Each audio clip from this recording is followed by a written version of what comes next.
Sí, Ni, ¿me escuchás? ¿Nico?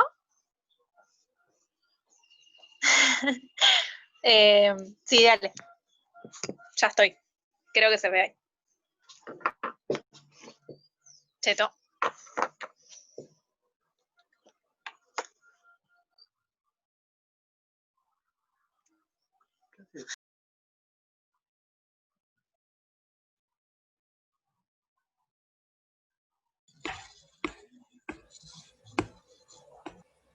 Hola. Hola. ¿Me escuchás? Aye, ¿cómo estás? Yo te escucho bien. Joya. Y bueno, ahí está Nico accediendo a la gente, así que vamos a esperar unos minutitos. Dale, negro.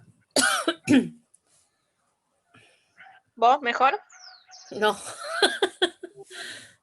Bueno, vamos a ver cómo podamos. Sí.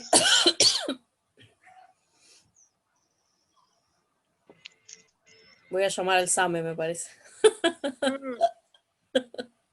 ¿Hace cuántos días ya, Negra? Y de los síntomas tengo hace más de una semana ya que estoy con síntomas. Y sigo sin olfato encima. Horrible. Bueno, ya se imaginarán las compañeras que van ingresando y compañeros. Sí, Aye tiene una voluntad enorme que no quiso suspender las charlas, así que tiene COVID y igualmente la tenemos acá brindando conocimientos, así que una genia, desde ya agradecerte, Aye. No, de nada, vos sabés que a mí me gusta, así que bueno, nada, lo hago con gusto.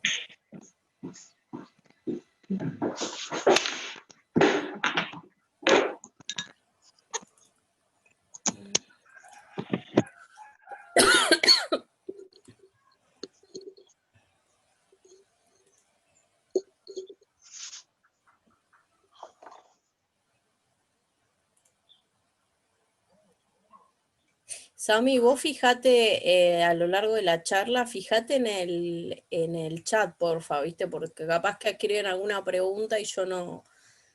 Dale, sí, vos tranqui que ahora justo iba a hablar de eso. Dale, joya. De que nos vayan dejando las preguntas, igualmente para no olvidarlas después las voy a anotar acá. Y Joya. después yo las recuerdo. Así que, bueno, mientras esperamos un ratito.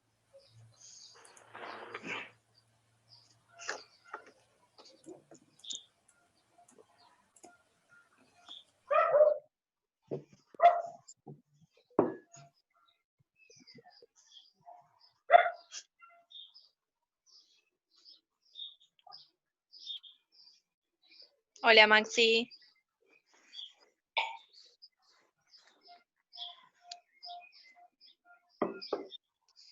Hay una compañera que no nos escucha bien. Nati, ¿puede ser? Nati, fíjate, en opciones te tiene que aparecer para activar el sonido. Fíjate si es eso. Si no, fíjate de salir y volver a ingresar por las dudas.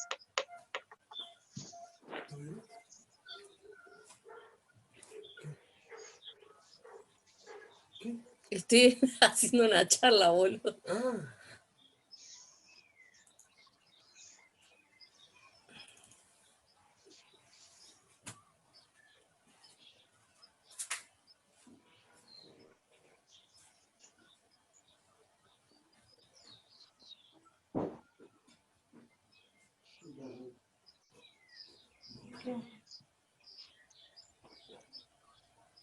Bueno, si quieren esperamos 3 minutitos más, que sean 4:10 por las dudas, antes de arrancar.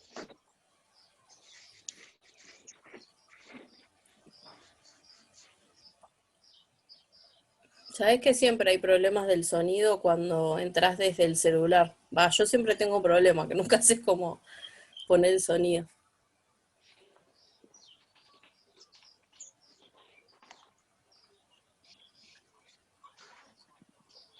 Mira aquí abajo, ¿verdad? Jodete, Juan. Encima no veo.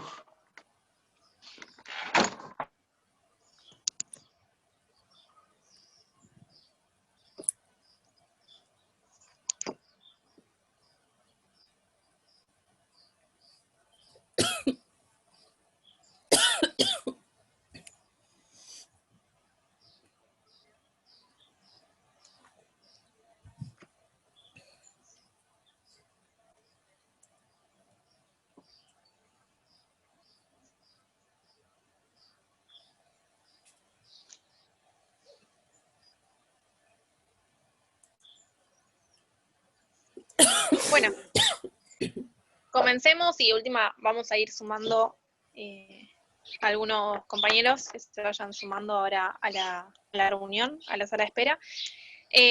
Bueno, yo te había presentado, Aye, en el encuentro anterior, por motivos de electricidad. El día sábado no pudimos concluir con la segunda charla, por eso el día de hoy. Y el último encuentro sería el próximo sábado, en el mismo horario de las 4 de la tarde. Aye es licenciada en psicopedagogía. La idea de hoy es poder trabajar los trastornos del lenguaje, así que ella nos va a hablar un poquito mejor y vamos a hacer una pequeña introducción para poder empezar a hablar del tema. Como les decía recién Aye, me pareció buenísimo la idea de que ustedes puedan comenzar a hacer preguntas a través del chat, y bueno, la idea es que al final del encuentro poder preguntarle a Aye algunas cuestiones que quedan, inquietudes o consultas que tengan ustedes, las vamos a ir charlando al final del encuentro. Así que nada más que decir, Aye, desde ya agradecerte, en serio, la verdad que en el contexto y la situación en la que estás, con los síntomas que tenés y la voluntad que le pusiste para no suspender las charlas y estar acá, una genia, gracias, y bueno, te dejo a vos hablar tranquila. Bueno, gracias, Sami, por la presentación y gracias a todos también por participar. Y bueno, nada, como le dije a Sami, lo hago con gusto, me gusta lo que hago, así que bueno, es un poco para transmitirles un poco de lo que fui aprendiendo a lo largo de la carrera de psicopedagogía. Así que bueno, bueno, ahora le... me tienen que habilitar, Sami, para compartir pantalla.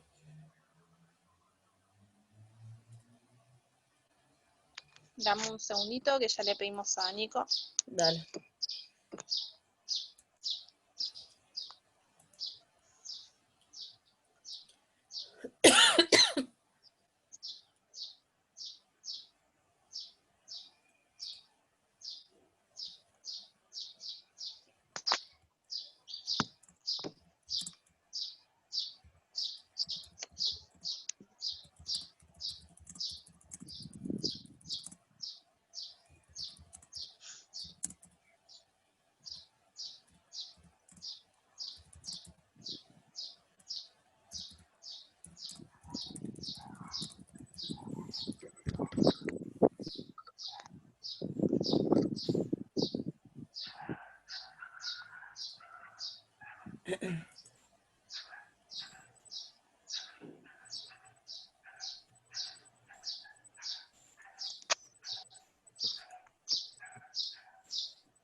Fíjate, Aye, ¿pudiste? A ver. Ahí está, sí. Ahora sí. Bueno. Ahí lo ven el Power. Ahora sí, Negra. Sí. Listo, buenísimo. Bueno. ¿Cómo era esto?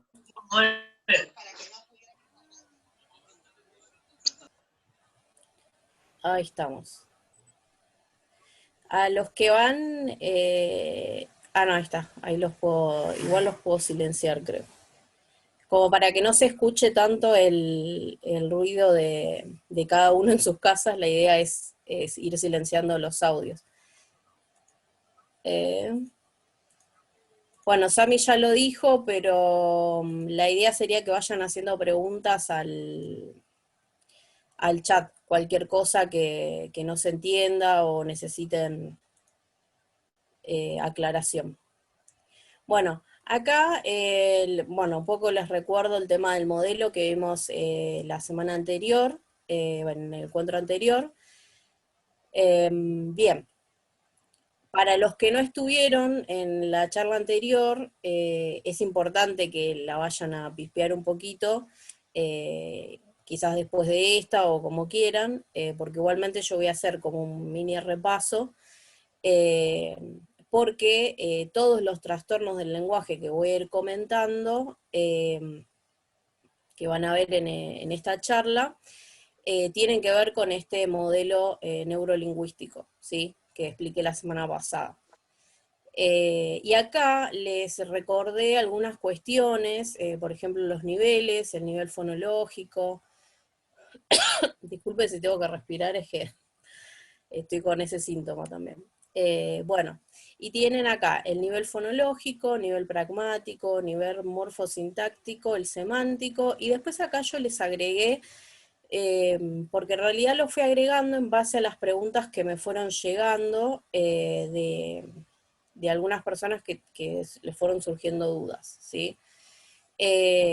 Por ejemplo, a mí me preguntaron, con respecto a la charla anterior, de la semana pasada, me habían preguntado si el fonético era lo mismo que la parte fonológica, y en realidad no es lo mismo, ¿sí?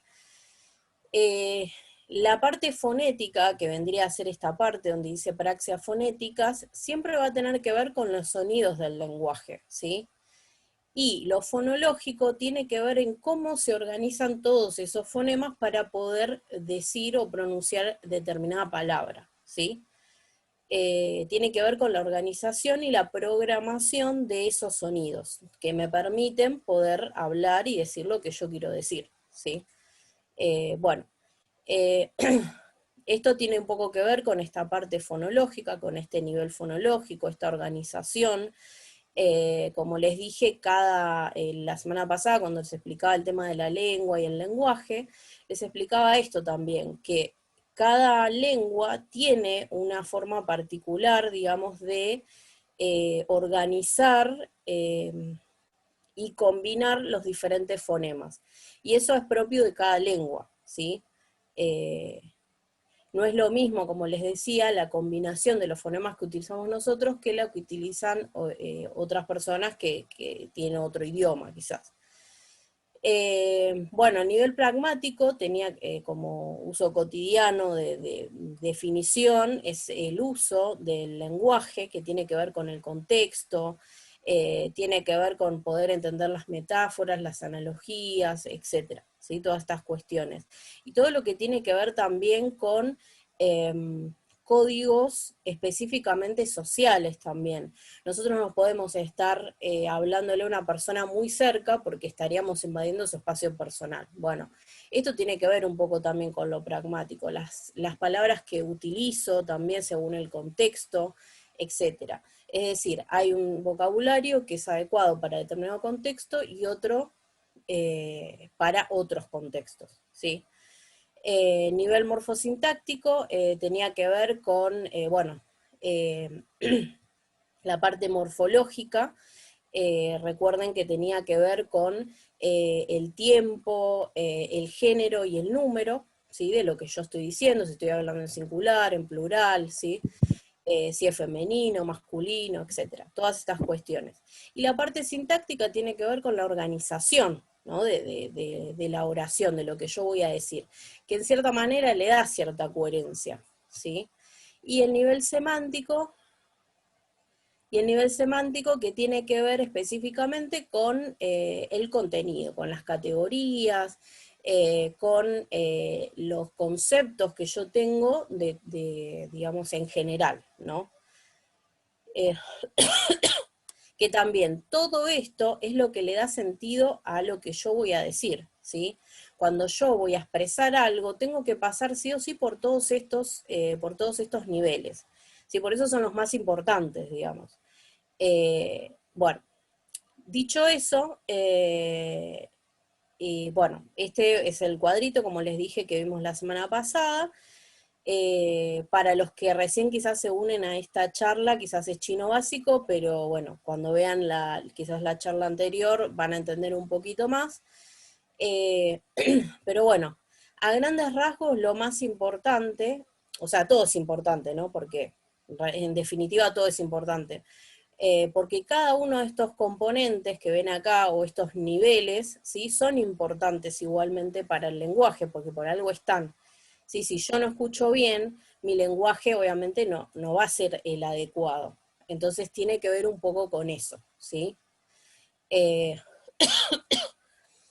Bueno, vamos a ver si puedo pasar a la siguiente. Ahí está. Bueno, acá yo les puse como un poco la diferencia entre síndrome, enfermedad y trastorno, ¿sí? Porque, ¿qué pasa? Yo notaba que, y me pasó incluso cuando estaba estudiando, que hay cierta confusión con respecto a estos tres términos. Incluso al término patología también, ¿no? Como que hay una confusión.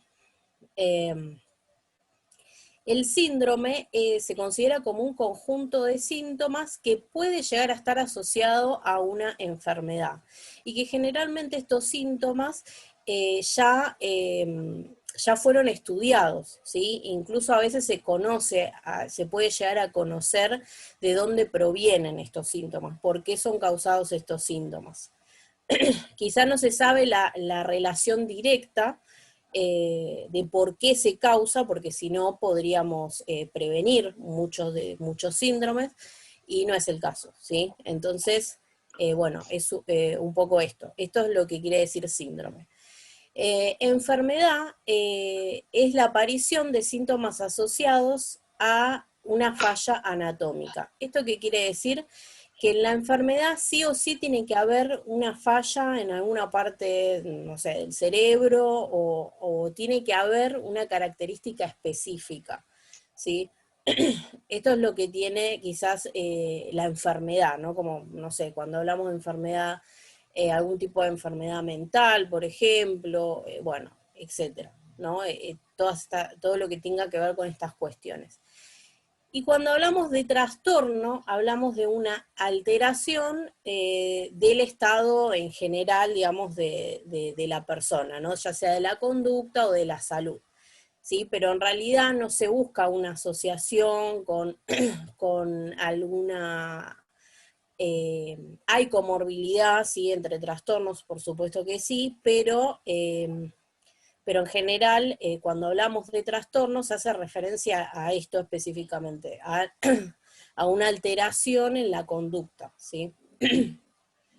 Y patología, digamos que entraría dentro de lo que llamamos como enfermedad en realidad, ¿no? Estaría como un poco asociado, porque cuando hablamos de patología, hay una causa conocida en general. O sea, sabemos qué es lo que lo causa, ¿sí?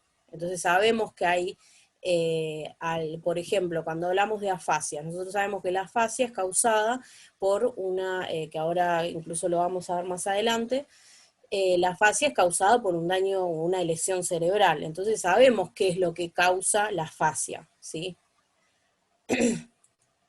Bueno, entonces tendría que ver más o menos con eso.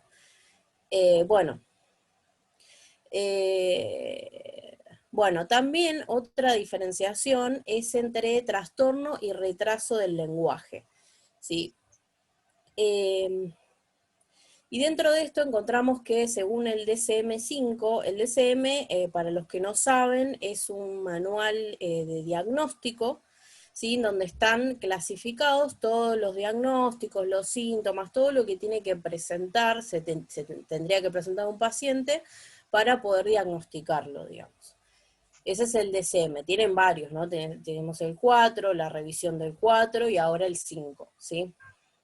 Bueno, en el DSM-5 el trastorno del lenguaje es una alteración significativa en la adquisición y en el desarrollo del lenguaje, que en unas condiciones sociales adecuadas no están justificadas por ninguna causa física, neurológica, intelectual ni sensorial. Esto quiere decir que tiene que estar todo normal, digamos, no, no tiene que haberse producido ninguna lesión, ningún daño, nada, tiene que estar todo bien, digamos, ¿sí? Tiene que escuchar bien, la parte neurológica tiene que estar intacta también, ¿no?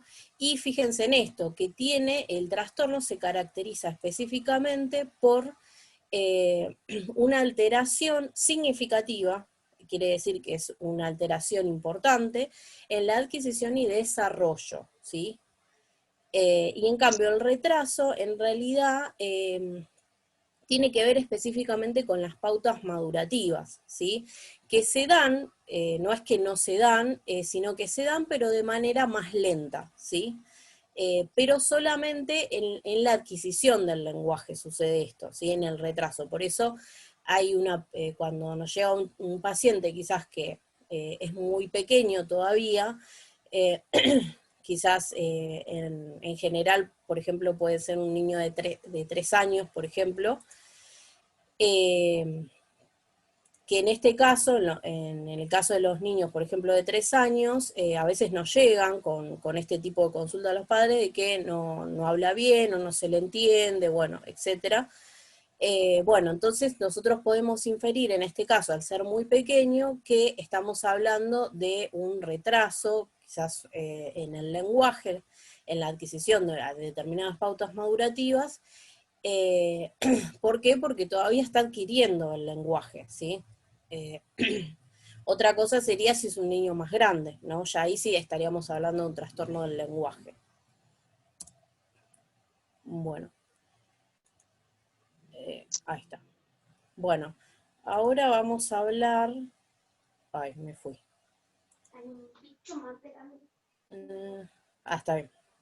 Bueno, ahora vamos a hablar específicamente de los trastornos del lenguaje, ¿sí?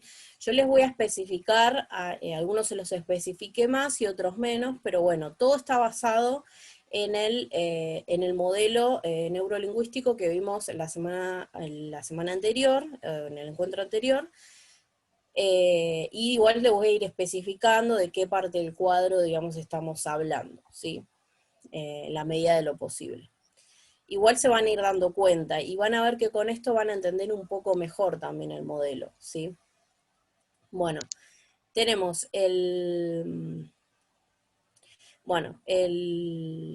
dentro de lo que es el modelo también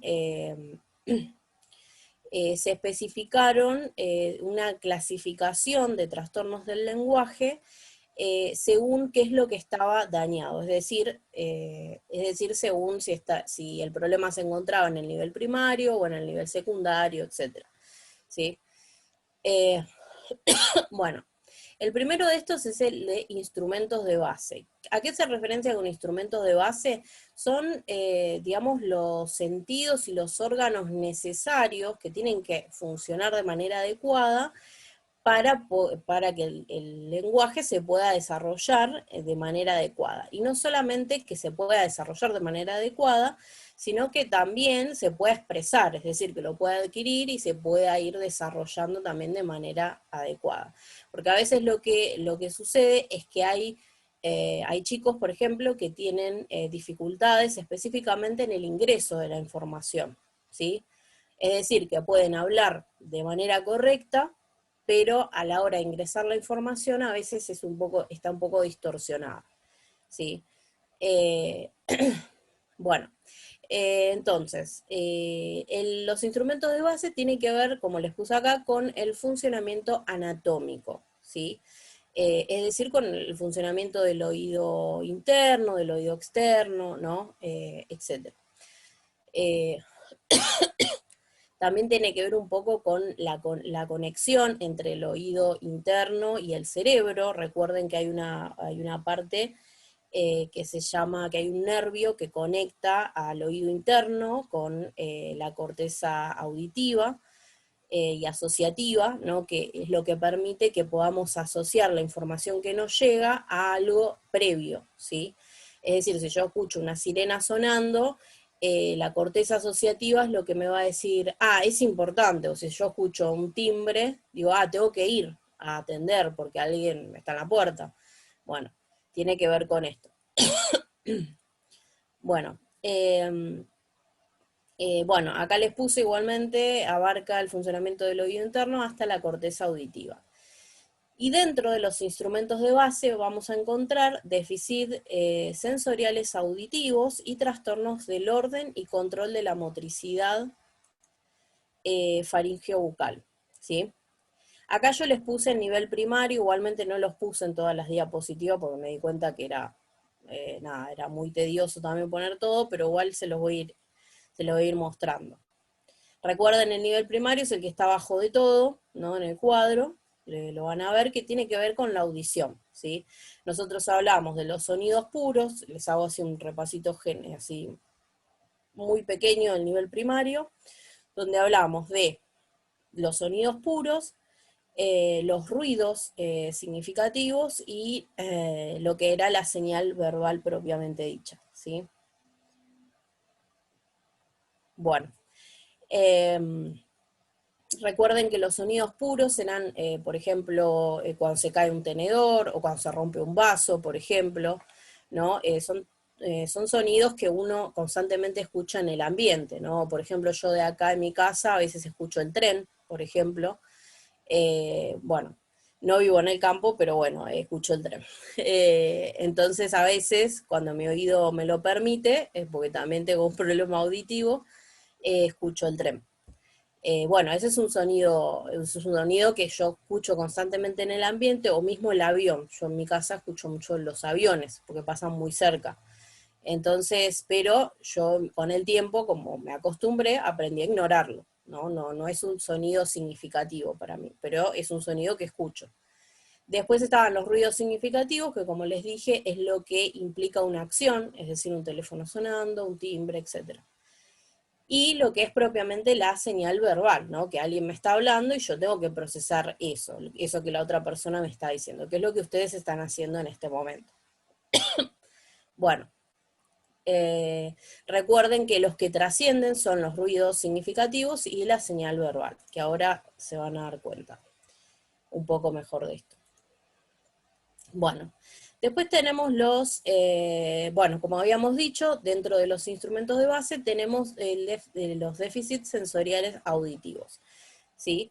Y dentro de ellos tenemos las hipoacusias. También me olvidé decirles esto, cuando vayamos viendo los diferentes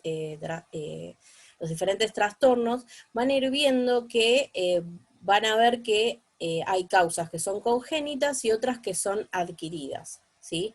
Las adquiridas generalmente se pueden llegar a dar, digamos, después por alguna injuria, ¿sí? Específicamente durante el embarazo, o incluso en el parto, en el periodo perinatal, por algún parto complicado, o alguna mala praxis, o por muchos factores, ¿sí? Durante el embarazo puede ser por alguna intoxicación, etcétera, que haya perjudicado de alguna manera ese feto y se haya producido, digamos, alguna anomalía, ¿sí? Y las congénitas son las que son específicamente genéticas, ¿no? Que ya vienen de alguna manera como que allá hay alguna probabilidad o ya hay algo que está predeterminado, digamos, ¿no? Por el genoma. Bueno, tenemos las hipoacusias mecánicas o de transmisión, ¿sí? Y tiene que ver con la hipoacusia en general, es la disminución del nivel de audición. Y la causa, como les puse acá, puede ser congénita o adquirida, ¿sí? Entonces, dentro de las congénitas puede ser por algún tipo de malformación en la estructura del oído externo o medio. El oído externo vendría a ser, por eso les puse esto acá, ¿sí? La microtia es digamos, la más conocida de este tipo de malformaciones, ¿sí? Acá pueden pueden observar, este es el oído, bueno, normal, ¿no? El oído externo, lo que se ve vendría a ser el oído externo. Entonces, bueno, tienen diferentes niveles o grados, se podría decir. Alguien levantó la mano, dice.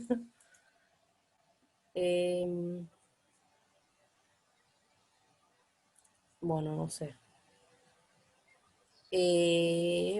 Bueno,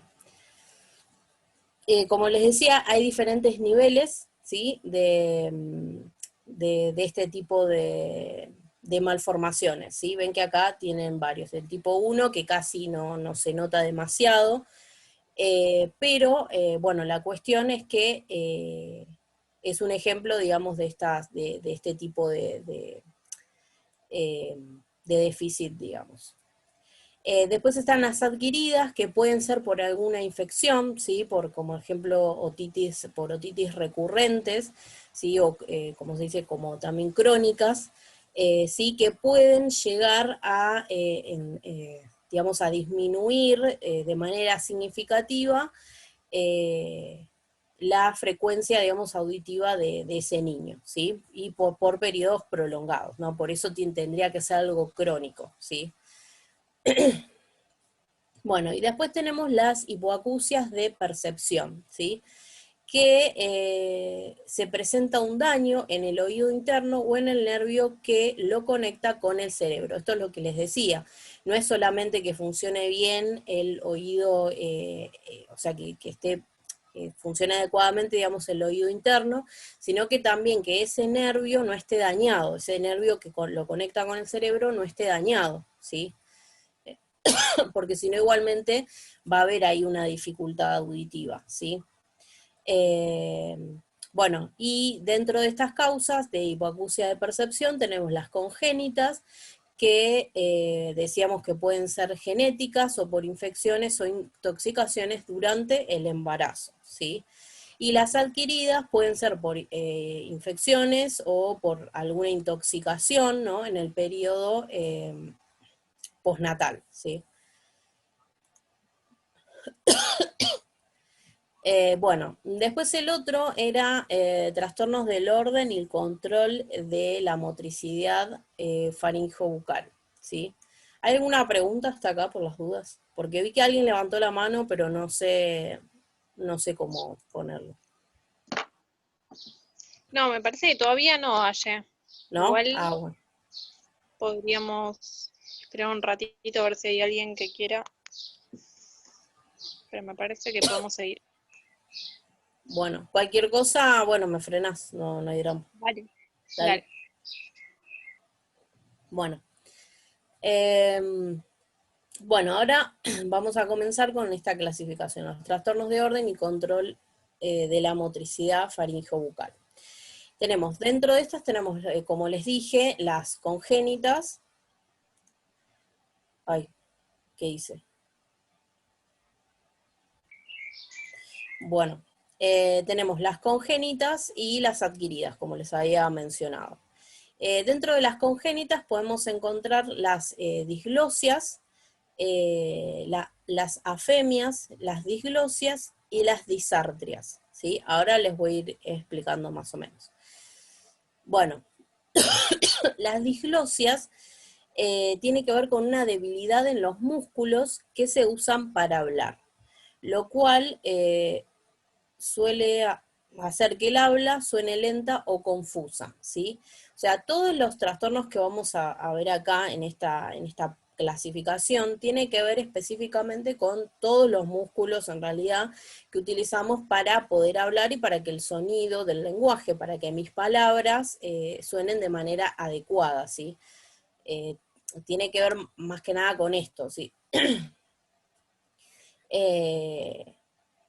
Bueno, y esta parte, porque capaz que entra un poco en confusión, tiene que ver con el nivel que está abajo de la, a ver si lo puedo poner acá.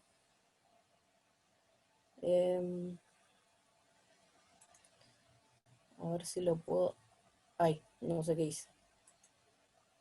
Creo que estaba acá, Bueno, este tiene que ver con esta parte. esto que vamos a hablar ahora, ¿sí? Que vendría a ser el nivel primario, digamos, de la parte de expresión del lenguaje, ¿sí? De salida, digamos, del lenguaje, ¿sí? Como para que quede claro, digamos. Acá está.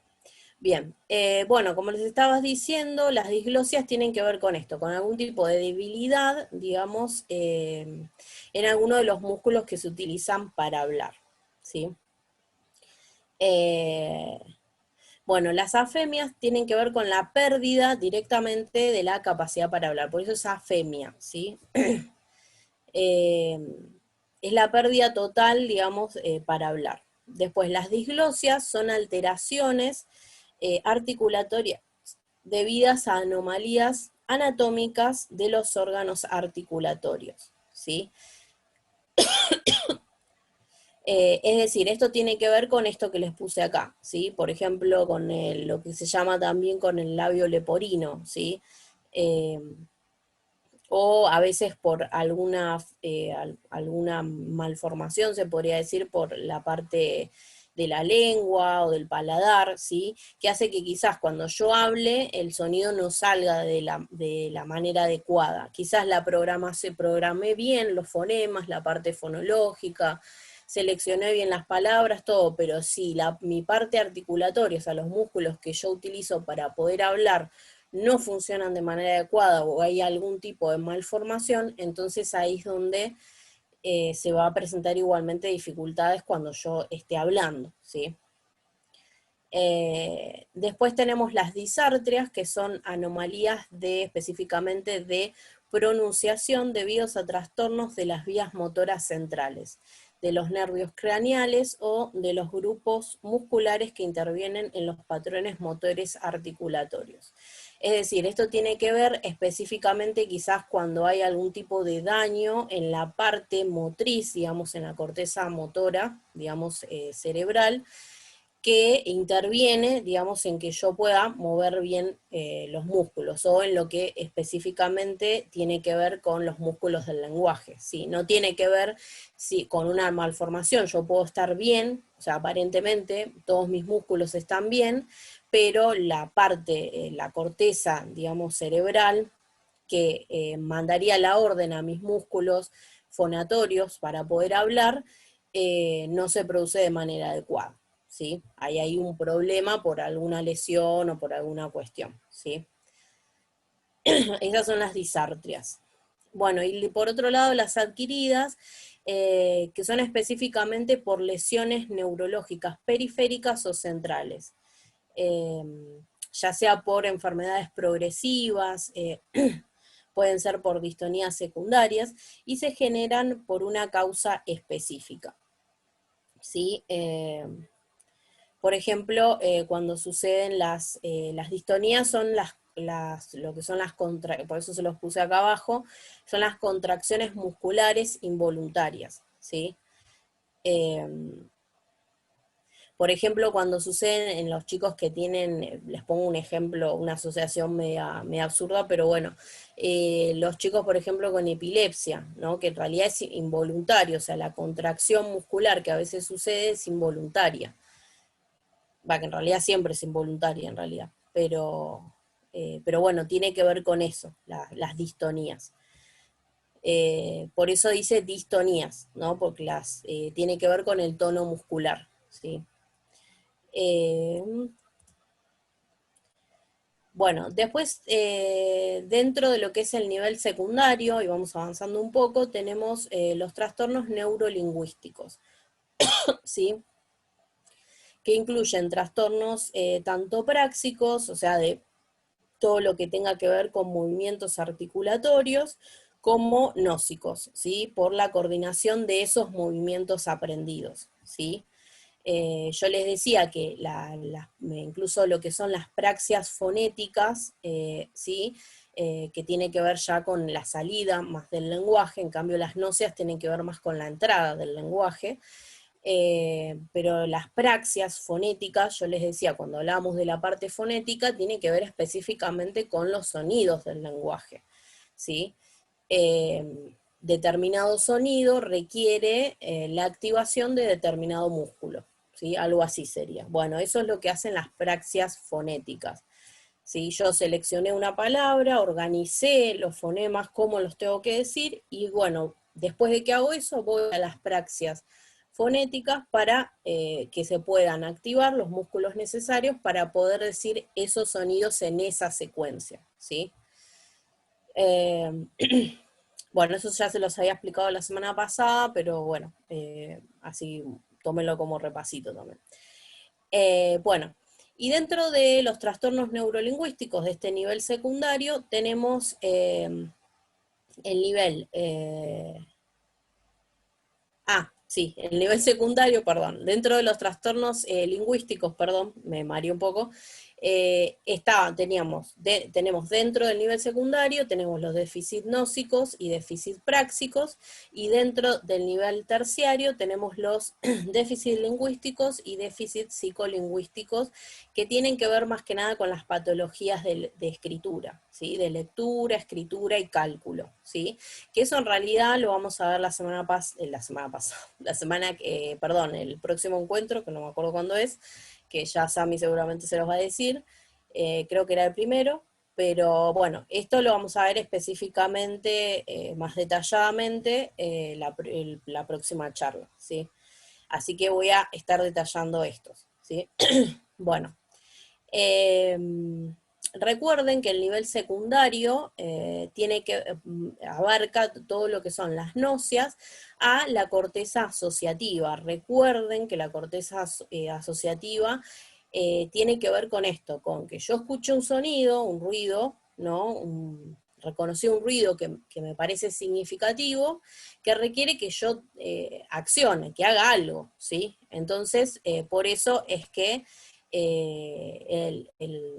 el ruido significativo llega a este segundo nivel, ¿sí? Por eso es necesaria la corteza asociativa, ¿sí? Porque me permite que el sonido siga su curso, digamos. Y me permita realizar una acción en el caso de ser necesario.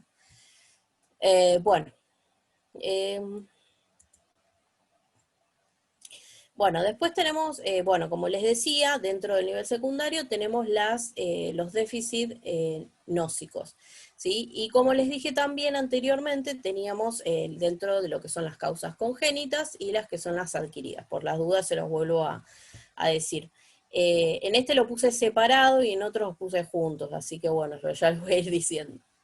Bueno, dentro de las congénitas, de las causas congénitas, tenemos las agnosias auditivas, ¿sí? Que es la incapacidad para reconocer o diferenciar sonidos. Es decir, el problema no se encuentra en los instrumentos de base, es decir, que el problema no está en el oído externo o en el oído interno, ¿sí? Ni siquiera en ese nervio que lo conecta con el cerebro, sino que el problema está en el nivel secundario. Es decir, que el cerebro es el que tiene dificultades para reconocer aquellos sonidos que son más significativos, ¿sí? En este caso lo que puede suceder es que puede asociar un sonido con otro, ¿sí?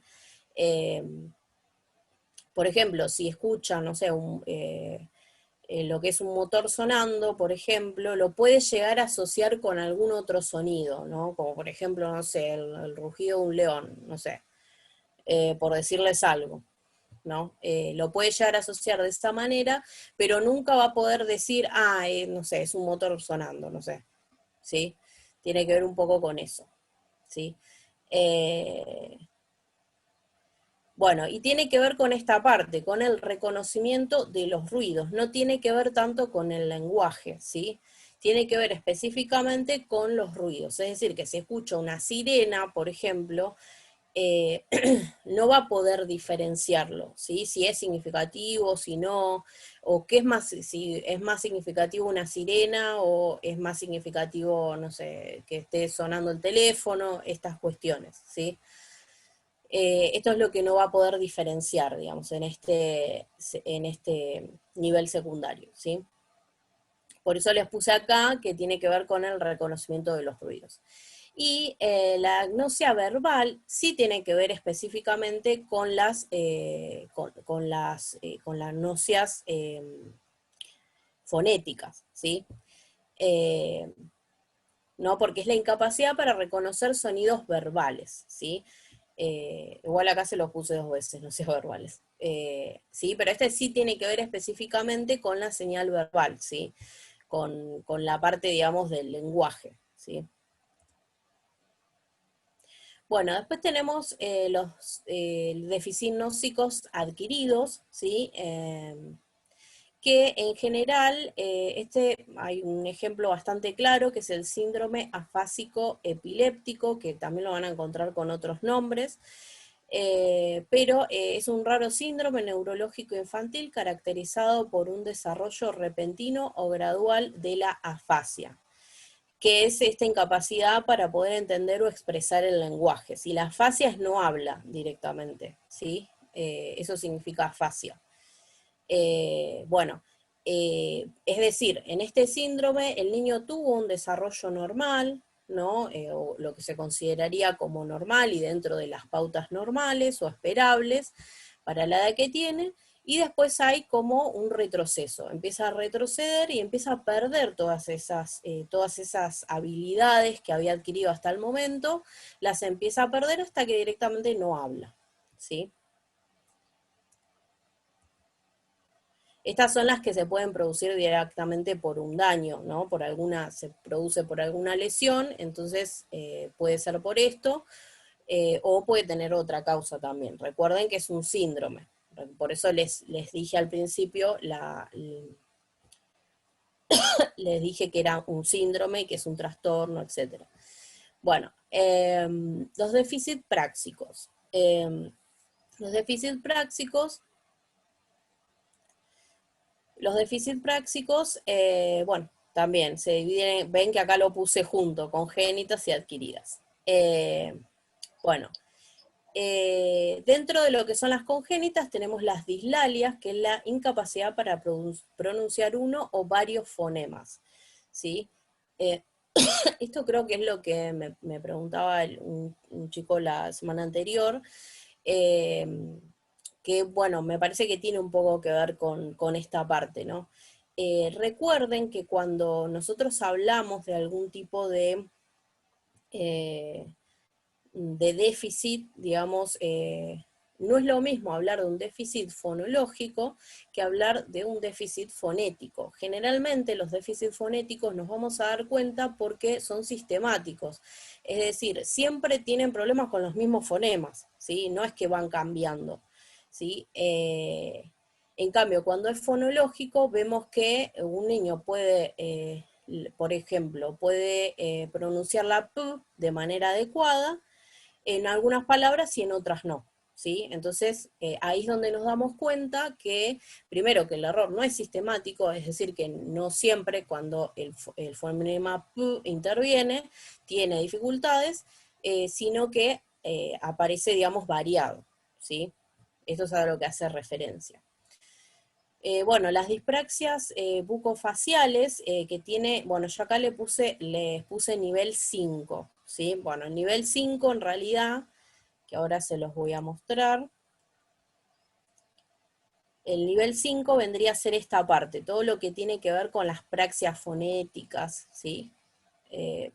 Por eso les puse 5, ¿sí? Como para que no se pierdan. Igual yo les voy a ir mostrando desde el cuadro.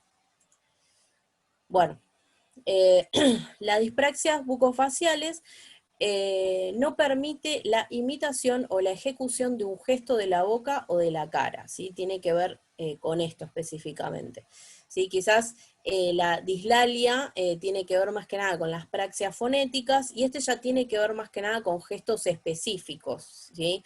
Recuerden que yo cuando les hablaba de este nivel, tema de las praxias y de los gestos, yo les decía que hay ciertos gestos, digamos, que se producen cuando nosotros hablamos, ¿sí?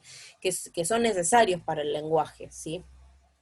En este caso, por ejemplo, bueno, que después yo más adelante les hablo de evaluación, pero quizás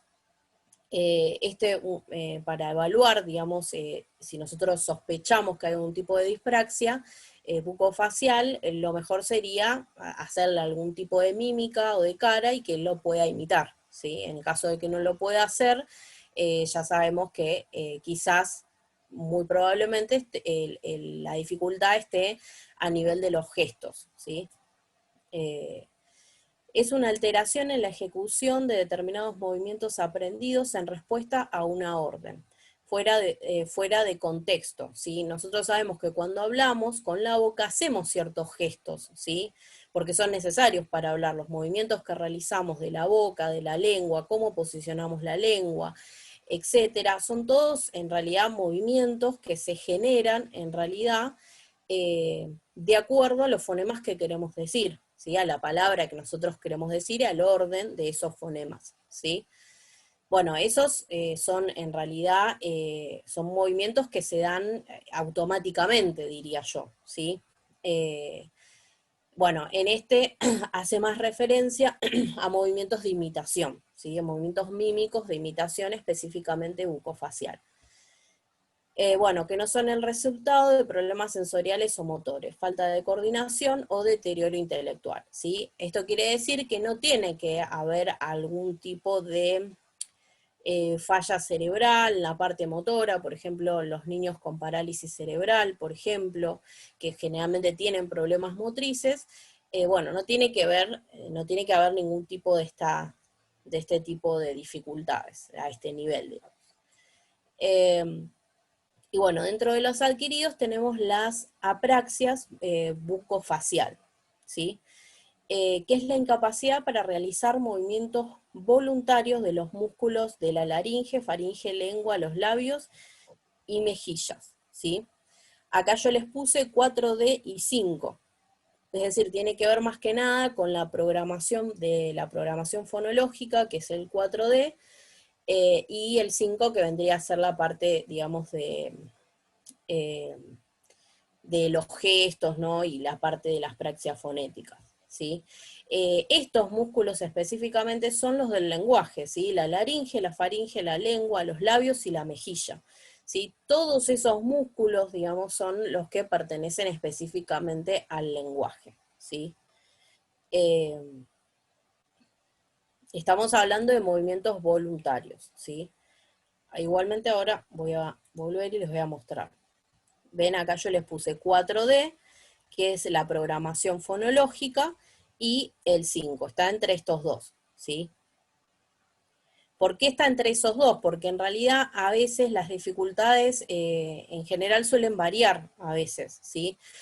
A veces aparecen dificultades en la parte de la programación fonológica y otras veces aparecen más dificultades en la parte de más gestual, digamos, imitativo, ¿sí? ¿Hasta acá vamos bien? Sí, ayer me parece que no quedó claro. Bueno, buenísimo. Bueno. Bueno, después tenemos los déficits lingüísticos, que ya estamos hablando específicamente del nivel terciario, ¿sí? El nivel terciario es, ya les dije, todos los niveles son importantes, obviamente, tiene igualmente importancia, pero yo creo que este es donde está lo sustancioso, digamos, ¿no? Lo muy importante, digamos. ¿Por qué? ¿Por qué les digo esto? Porque en el nivel terciario es donde vamos a encontrar los niveles que generalmente se evalúan. Cuando nosotros nos llega un niño con alguna dificultad en el lenguaje, generalmente nosotros solemos evaluar estos niveles, el nivel fonológico, pragmático, semántico y morfosintáctico, ¿sí? Entonces es súper importante. Bueno, y en este nivel terciario, tanto de un lado como del otro, es decir, perdón que vuelva, pero bueno, me parece importante, que vendría a ser de este nivel, es decir, de nivel terciario, 3A, 3B, 3C y 3D, y el 4A, 4B, 4C y 4D, ¿sí? Que vendría a ser toda esta parte, ¿sí? Todo esto es importante, ¿sí? ¿Por qué? Porque es lo que, como les dije, es lo que generalmente evaluamos. Fíjense que acá está el fonológico, el morfosintáctico, la parte semántica y lo que es lo que se considera como pragmático, ¿sí? Ahí está. Bueno, entonces decíamos, en los déficits lingüísticos, que tiene que ver con el nivel terciario, dentro de los congénitos tenemos el retraso simple del lenguaje, que son aquellos niños que quizás tienen un lenguaje mínimo para comunicarse con el entorno, es decir, se pueden comunicar con algunos gestos, por ejemplo, son aquellos, quizás van a encontrar los padres que vienen a consulta y nos dicen, no, sí, nos señala cosas, o agarra él mismo las cosas, pero no habla, ¿sí? No tiene lenguaje, o es muy reducido, ¿sí? Pero nosotros, por lo que nos dicen los padres, incluso cuando lo vayamos a evaluar, vamos a poder identificar si hay una intención comunicativa, ¿sí? Él se quiere comunicar. Otra cosa es que viene un papá y dice, no, parece que está en su mundo. Bueno, ahí estamos hablando de otra cosa, ¿no? Que no tiene que ver H, solo... Sí, perdón que te corte, ¿eh? Justo nos hicieron una pregunta a una compañera. sí, decimos. Nos pide que podamos explicar la diferencia del problema en la fonética cuando es sistemático y cuando no lo es. Claro, cuando es sistemático quiere decir que es cuando persiste, ¿sí? Cuando, por ejemplo, si yo tengo dificultades en la P, en todas las palabras que tienen el sonido P, voy a tener dificultades, ¿sí? En todas las palabras. Todas las palabras que yo quiera decir que tenga ese fonema, bueno, siempre lo voy a tener. Por eso es sistemático, o sea que persiste, ¿sí? En cambio, cuando eso es en el caso de que tengan dificultades específicamente fonéticas. En cambio, cuando estamos hablando de quizás dificultades a nivel fonológico, nos vamos a dar cuenta, ¿por qué? Porque quizás va a poder decir papá bien, lo va a poder decir bien, porque tiene el fonema P, pero, no sé, en otra palabra, como perro, se le va a patinar la P o la va a cambiar, o va a decir, no sé, en vez de decir la P, va a decir la R, no sé, no se me ocurre ahora, pero esta es la característica que aparece, que el mismo fonema, que supuestamente tiene dificultades, en algunas palabras las puede decir y en otras no. Entonces eso me indica que hay una dificultad a nivel fonológico, ¿sí? A eso es a lo que hace referencia, no sé si se entendió.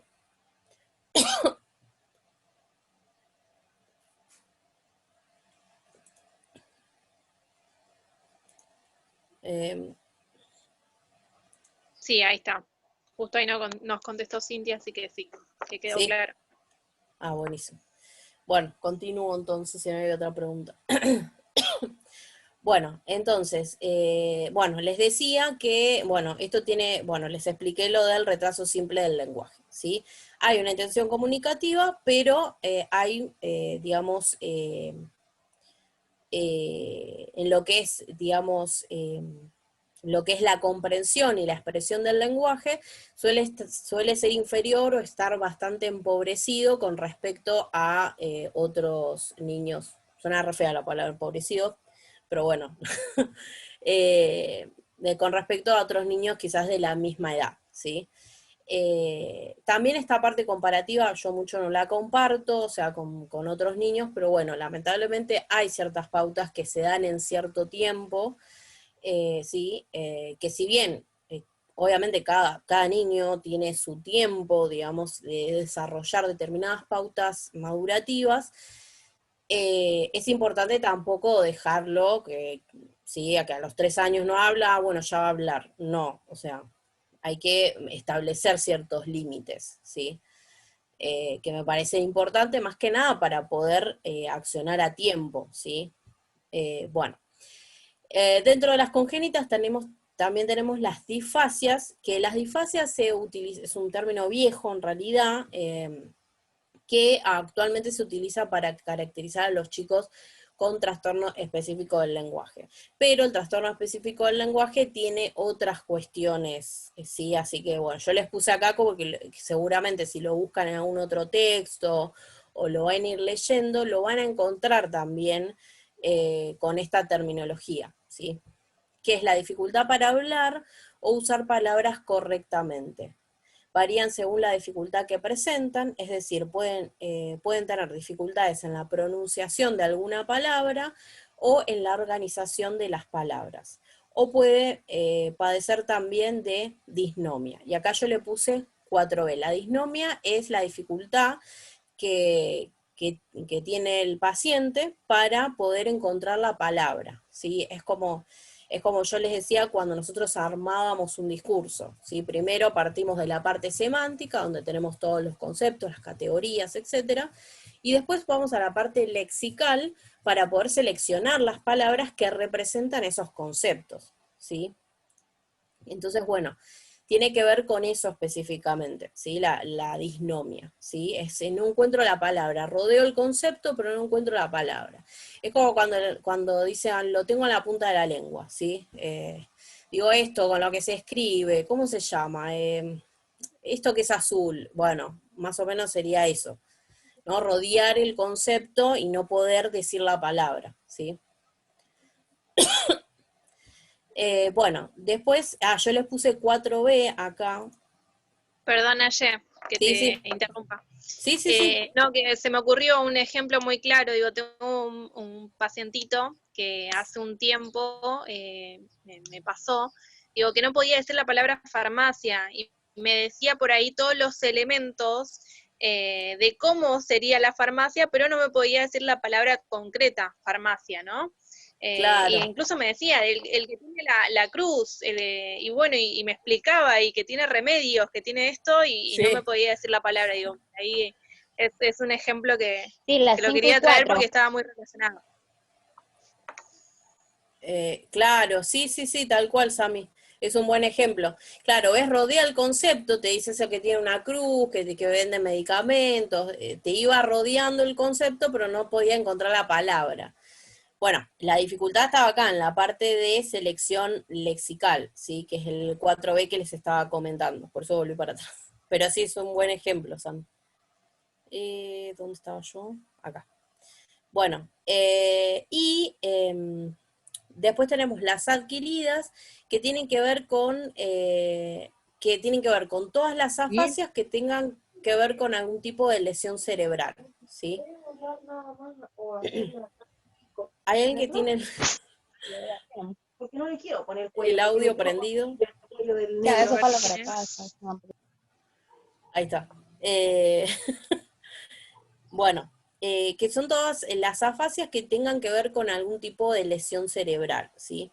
Que se caracteriza por la incapacidad o la dificultad de comunicarse mediante el habla. Eso es lo que yo les explicaba al principio de las afasias. Las afasias siempre en realidad se caracterizan por algún tipo de lesión, ¿sí? Sea porque, no sé, el niño se cayó y se golpeó la cabeza, por ejemplo, y de pum, hablaba perfectamente y de pronto dejó de hablar, ¿sí? Después, dentro de las afasias, obviamente tenemos las afasias, dentro de una clasificación tenemos diferentes tipos de afasia, como la de Broca o la de Wernicke, que son las demás, digamos, las más comunes, ¿sí? Que seguramente a lo largo de la carrera lo van a ir viendo, ¿sí? Van a ir viendo cómo se fue, por qué se llama afasia de Broca, por ejemplo, y bueno, todas estas cuestiones. Si quieren lo especifico, no tengo problema, pero bueno. Bueno, y acá tienen el trastorno específico del lenguaje, ¿sí? Que es el conocido y también llamado como TEL, ¿sí? Yo acá les puse que afecta todo lo que era la parte, digamos, del el nivel 3 y el 4, ¿sí? Bueno, vuelvo atrás y les comento. Acá, toda esta parte vendría a ser. ¿Por qué les digo que afecta a toda esta parte? Porque en realidad toda esta parte, que todo lo que vendría a ser 3A, 3B, C, D y 4A, B, C y D, todo esto en realidad tiene que ver específicamente con un procesamiento de estos niveles que les explicaba al principio, el nivel fonológico, el nivel pragmático, semántico y morfosintáctico. ¿Sí? Tiene que ver específicamente con esto. Entonces, el trastorno específico del lenguaje tiene que ver con esto, ¿sí? Con estos niveles. arre que están acá, no me había dado cuenta. Bueno, bueno, entonces vamos al trastorno específico del lenguaje. Bueno, el trastorno específico del lenguaje puede afectar a un solo nivel, puede afectar a 2 o a todos los niveles del lenguaje, ¿sí? Esa es como la característica particular que tiene, ¿sí? Bueno, acá les nombré los niveles. Reconociéndose por tanto el carácter heterogéneo de los perfiles lingüísticos de los niños con TEL. ¿Sí? Esto quiere decir que vamos a encontrar, cuando hablamos de perfiles heterogéneos lingüísticos, hablamos en realidad de la importancia de evaluar el lenguaje de cada niño, ¿sí? La evolución de ese lenguaje de cada niño, ¿sí? No por el hecho de que ya venga con un diagnóstico quiere decir que mi trabajo ya está hecho. Sí, que solamente tengo que trazar un plan terapéutico. No, en realidad nosotros tenemos que evaluar cuáles son las características del lenguaje y cuáles son los niveles que están más afectados que otros, ¿sí? Cuáles están más conservados, ¿sí? Oh, Davidcito. Ahora que les querés leer, papá. Ah, pensé que hay un audio que está prendido.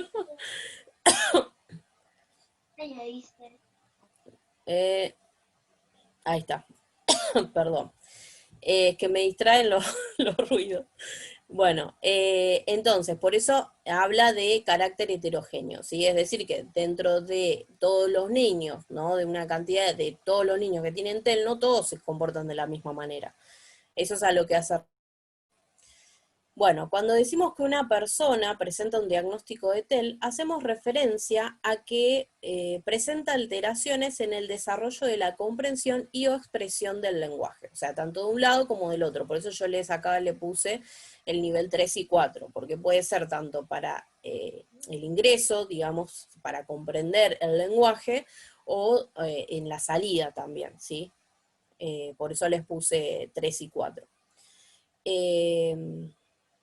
Bueno, y acá les puse más de un año de retraso en edades preescolares, ¿sí? Porque en realidad, para poder, tiene ciertas características para poder diagnosticar un trastorno específico del lenguaje, ¿sí? Por eso es específico, ¿sí? Por eso se considera como muy específico, ¿no? Es decir, no tiene que tener ningún problema intelectual, ¿sí? Ningún problema neurológico. Recuerden cuando yo les hablaba al principio de trastornos, ¿sí? No puede tener ningún problema neurológico ni intelectual. Generalmente no está asociado a ninguna discapacidad intelectual, porque a veces a mí me pasó con el primer nene con el que trabajé, que venía con un diagnóstico de TEL y acompañado con una discapacidad intelectual leve. Y a mí ya me hizo ruido. Y aparte porque conocí al nene y me di cuenta que no, que era un diagnóstico erróneo, por lo menos para el momento en el que yo trabajaba con ese niño, ¿sí? En ese momento ese niño tenía 6 años y 6 o 7 años por ahí, y el diagnóstico encima, o sea, lo habían diagnosticado a los 3 años, o sea que era un diagnóstico viejísimo, no se volvió a evaluar, un pecado para mí, y bueno, entonces bueno, surgió, digamos, esto, y bueno, después pudimos reevaluarlo, pero a veces sucede esto, que nos encontramos con diagnósticos que son raros, ¿no? No como el concepto de autismo en la infancia, por ejemplo, son conceptos como medio raros, ¿no? Pero bueno, se puede charlar y obviamente se puede reevaluar, ¿sí? Siempre es importante esto. Bueno, entonces no tiene que tener ningún problema intelectual, ni sensorial, ni motor, nada. Tiene que estar perfecto, como les dije. Tiene que estar perfecto en los demás ámbitos, ¿sí? Ni problemas neurológicos, ni intelectuales, ni ningún problema motor de la parte de los órganos fonatorios, nada, tiene que estar perfecto, todo tiene que funcionar como debe funcionar, ¿sí? Lo mismo en el cerebro, ¿sí? Por eso se hace, o sea, para diagnosticar TEL es algo, digamos, hay que hacer un estudio bastante riguroso, ¿sí? Si sospechamos que es TEL, ¿sí? Perdona, ¿no? Sí. Hoy es el Día Internacional de la Concientización del Trastorno Específico del Lenguaje. Ah, mira, no sabía. 30 de septiembre, sí. Ah, bueno, justo. Hoy en el programa de Interap habíamos hecho una publicación al respecto, que bueno, de paso también invitarlas e invitarlos a que puedan pasar a chusmearla, pero también justamente lo que queríamos hacer es que puedan conocer de qué se trata, de qué manera o con qué niños nos podemos llegar a encontrar y a qué terapias suelen recurrir también, ¿no? Que nos pareció importante, pero como para agregarlo, digo. No, sí, sí, está bien, joya. No, yo no sabía tampoco de esto que comentás, así que nada, después lo voy a ir a ver porque no lo vi. Así que bueno, bueno, entonces continuamos.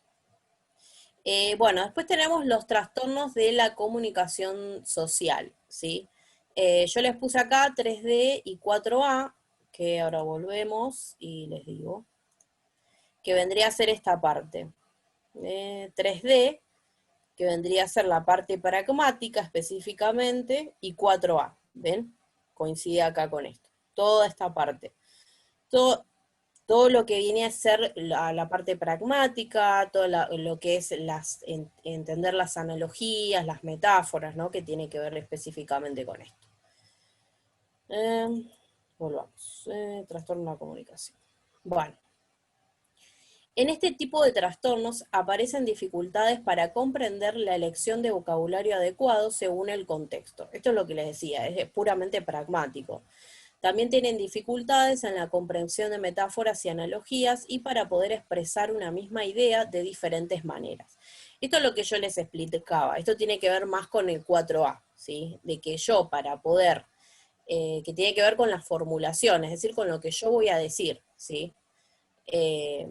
Si yo, por ejemplo, como les decía la semana pasada cuando les expliqué el modelo, yo les decía que cuando llegamos a esta parte pragmática de expresión del lenguaje, yo les decía que yo primero tengo que seleccionar lo que voy a decir, pero primero que todo, tengo que saber el contexto al que va dirigido, ¿sí? Entonces, bueno, hace referencia a esto, ¿sí? Entonces yo tengo que encontrar diferentes maneras de poder explicar un concepto. Por ejemplo, yo al principio les explicaba lo de estos problemas fonéticos y los fonológicos. Primero lo expliqué de una manera y después una compañera volvió a preguntar y lo expliqué de otra manera. Bueno, tiene que ver con esto, ¿sí? Entonces, las personas que tienen trastorno de la comunicación social, específicamente con este nivel pragmático, tienen dificultades en estos aspectos, ¿no? Lo van a explicar siempre de la misma manera, son muy estructurados cuando están hablando incluso, ¿sí? Y tienen dificultades en identificar ciertas señales no verbales que indican estados emocionales, ¿sí? Es decir, nosotros, por ejemplo, cuando escuchamos hablar a alguien, y sobre todo cuando lo hacemos de manera presencial, nosotros podemos ver si esa persona está incómoda, o si a veces nos pasa con amigos, que quizás lo vemos hablar y sabemos que está mal, o que se siente mal, o que está triste, o que está contento, etcétera, ¿sí? ¿Por qué? Por los gestos corporales, más allá de que si sonríe o no sonríe, ¿sí? Nos damos cuenta por la parte corporal, ¿sí? Entonces tiene que ver con esto. Hay muchos chicos que tienen dificultades en este aspecto. El más común es el trastorno del espectro autista, ¿no? Que es el más conocido, digamos, que tiene dificultades en este nivel, ¿sí? Igualmente siempre va a depender, digamos, del nivel, ¿sí? No todos los chicos que tienen características de TEA necesariamente tienen dificultades en este nivel. Algunos tienen más dificultades, otros menos, ¿sí? Entonces eso varía. Por eso siempre remarcamos el tema de la evaluación constante, ¿sí? Siempre hay que evaluar constantemente, no es que es un diagnóstico para siempre, ¿sí? Y que ese perfil, cuando realizamos un perfil cognitivo, es ese y ya está, y para toda la vida. No, porque va cambiando, ¿sí? Ese niño va interactuando con su entorno y va cambiando la modalidad de aprendizaje que tiene. Entonces siempre hay que ir actualizándose en ese aspecto también. Y cuando un diagnóstico nos hace ruido, también tenemos que hablar, ¿sí? Porque en cierta manera nosotros somos la voz de ese chico, ¿sí? Entonces es importante tener en cuenta esto. Siempre incluso se evalúa hasta hasta el tratamiento que se realiza. No es que un tratamiento le va a servir para toda la vida, ¿sí? Hay momentos en que le puede servir un tratamiento más cognitivo-conductual, ¿sí? Y otras veces le va a servir más otro tipo de tratamientos, ¿sí?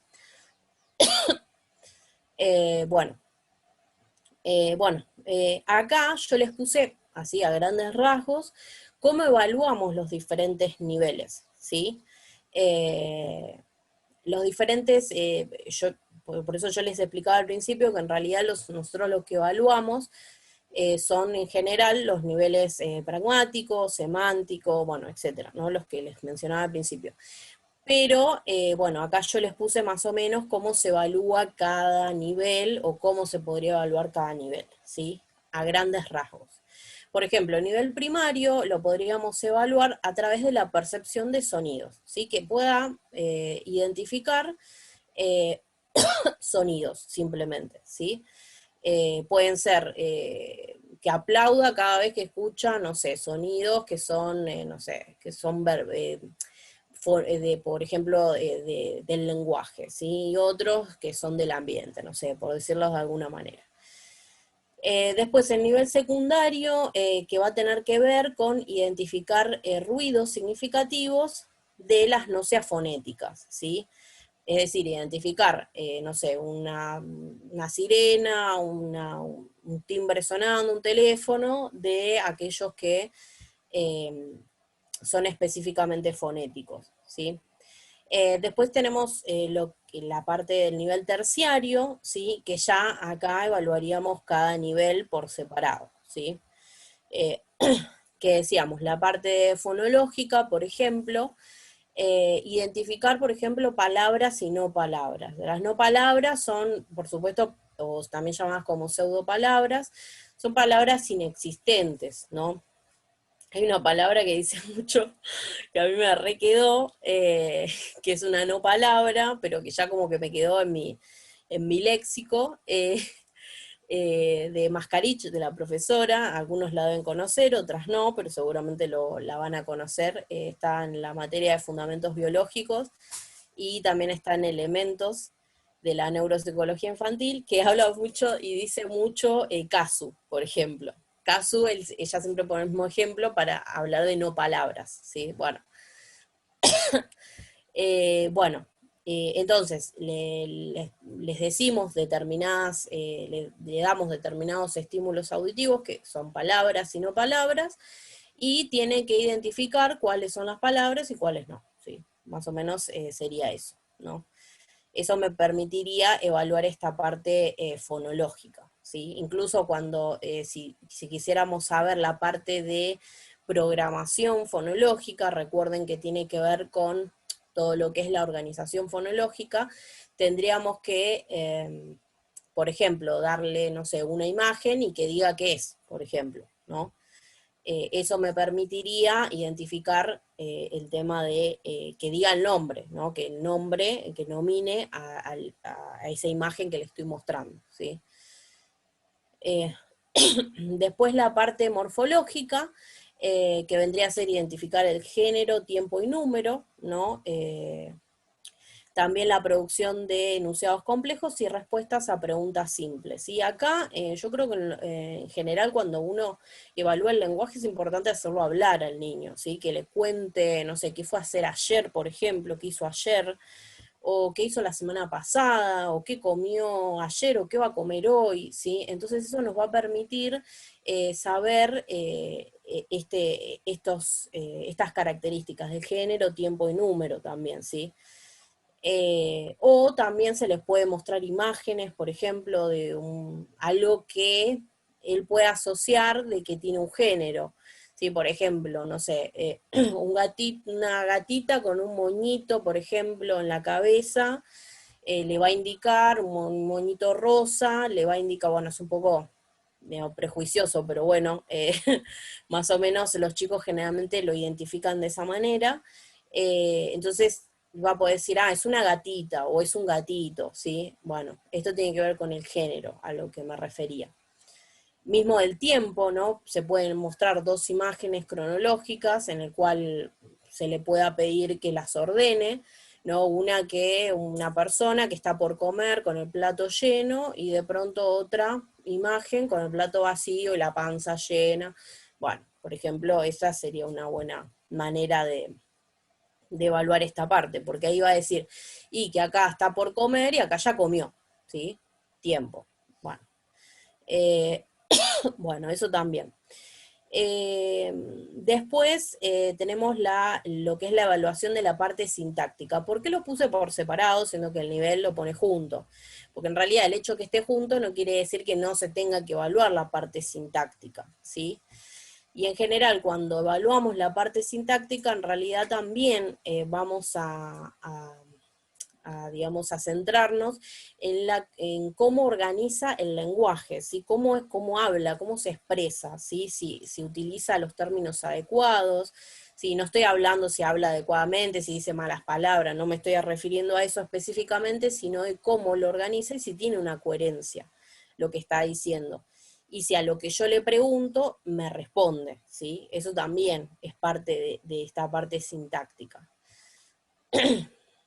Bueno, después la parte semántica, que yo les puse acá categorizar, ¿sí? ¿Por qué les puse categorizar? Porque en realidad cuando la parte semántica es mucho más que simplemente conceptos, también hablamos de categorías. Entonces la parte semántica es muy sencilla a veces de evaluar, porque solamente mostrándole una imagen, ¿sí? Y poniéndole diferentes... o simplemente mostrando una imagen diciendo, a ver, ¿qué es esto? O describime, o simplemente dándole una descripción que pueda decir qué es, según la descripción que yo le estoy dando, ya se puede evaluar la parte semántica. Pero también es importante la parte de categorizar, ¿sí? Nosotros en general vamos armando ciertas categorías. Bueno, el niño las va armando de a poco porque estamos hablando de un cerebro en desarrollo y que va aprendiendo todos los días. Bueno, nosotros también, ¿no? Pero nosotros ya al tener conexiones cerebrales más estructuradas, entonces ya, por supuesto que armamos categorías, seguimos armando categorías, ¿no? Pero en el chico es mucho más como más progresivo, se podría decir, la parte de la categorización. Fíjense que en los chicos muy chiquitos, el perro, por ejemplo, cómo se llama su perro, le dicen a todos los perros, ¿sí? No sé, por ejemplo, si su perro se llama Tony, bueno, todos los perros son Tony, ¿sí? Bueno, más o menos sería eso. De a poco lo van armando y van diciendo, no, Tony es mi perro. Después hay muchos perros, ¿no? Bueno, algo así sería. Bueno, entonces, en la parte de categorizar, dependiendo de la edad, también es importante evaluarla, ¿sí? Entonces se le pueden dar diferentes imágenes y diferentes categorías, ¿no? Por ejemplo, un cuadrito donde tengan todos animalitos y ustedes le dan un perrito. Entonces, supuestamente ese niño, ese perrito lo va a tener que poner en ese cuadrito donde están todos los animalitos. Bueno, algo así sería. Bueno, y la parte pragmática, que en realidad yo acá, yo le puse presentar situaciones problemáticas, yo les decía que si quizás presentarle un cuento, ¿no? En donde haya algún tipo de enseñanza específica, ¿sí? Y que él la pueda identificar. También eso es una buena manera, digamos, de evaluar esta parte pragmática. Igualmente, bueno, no me quiero ir, pero ahora les digo. Bueno, y el nivel fonético, decíamos que tenía que ver con la pronunciación de sonidos aislados del lenguaje, quizás. Le podemos dar la p, la r, por ejemplo, la l, y decirle que lo repita, por ejemplo. Esa también es una buena forma. También para ver el tema de la parte gestual, también se le puede decir que imite diferentes mímicas o diferentes caras, ¿no? Como una manera de juego, ¿no? De ida y vuelta. Como para saber esta parte, digamos, de los gestos, digamos, voluntarios está conservada, ¿sí? Y la parte también de programación fonológica, que es específico, como les decía al principio, con la repetición de palabras, ¿sí? Pero, como les dije, yo creo que cuando uno evalúa el lenguaje, yo creo que es importante hacerlo hablar, ¿sí? Que hable, ¿no? Y de esa manera, al menos que sea un chico que no hable casi nada. En el caso de los chicos que, por ejemplo, no hablan, ¿cómo evaluamos, no? Que es una pregunta que generalmente se hace. ¿No? ¿Cómo evaluamos para los chicos que no se hablan? Bueno, hay ciertos protocolos y ciertos test que se pueden, que se puede acceder incluso desde internet, incluso yo los tengo, si quieren después se los paso, porque son abiertos, digamos, están ahí al alcance de todos, digamos. Pero que son protocolos como ciertas preguntas que generalmente se le hacen a los padres para saber cómo fue la evolución de ese lenguaje. Y nosotros específicamente con ese chico, lo que vamos a hacer es evaluar si hay intención comunicativa, porque es como les decía, es importante esta parte. Ah, bueno, esperen que me olvidé algo también. El diagnóstico diferencial. Yo lo iba a hablar en esta parte, pero bueno, si no, bueno, lo hablo más específicamente la clase que viene, que vamos a ver las dificultades de aprendizaje. Pero como para darles una aproximación, fíjense que en todos los trastornos del lenguaje que les estuve hablando, hay muchas particularidades que son bien específicas y otras como que parece como que se relacionan o son parecidas. Entonces es importante hacer un diagnóstico diferencial, ¿sí? Es decir, me llega un niño que no habla. Bueno, entonces, de todos estos diagnósticos posibles, ¿cuál es? Ese es el diagnóstico diferencial. Las herramientas que yo tengo, ¿no? Que yo ya tengo incorporadas, que las puedo utilizar para llegar a un diagnóstico específico, para saber qué es lo que le pasa a ese chico y poder trazar un plan de tratamiento adecuado para ese niño, ¿sí? Eso vendría a ser el diagnóstico diferencial, que seguramente lo han escuchado. Bueno, acá terminaríamos, no sé si hay alguna pregunta. Buenísimo, Aye. A ver, no sé si alguien se anima a prender los micrófonos y preguntar algo o dejarnos en el chat. ¿Se entendió algo, Sami? Porque siempre... Clarísimo. Sobre todo con los ejemplos.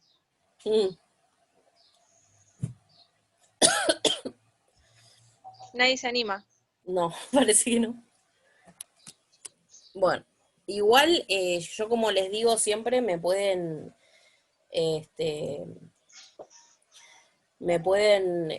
hablar algunos tienen mi WhatsApp, así que no tengo problema, me pueden hablar ahí también. Y bueno,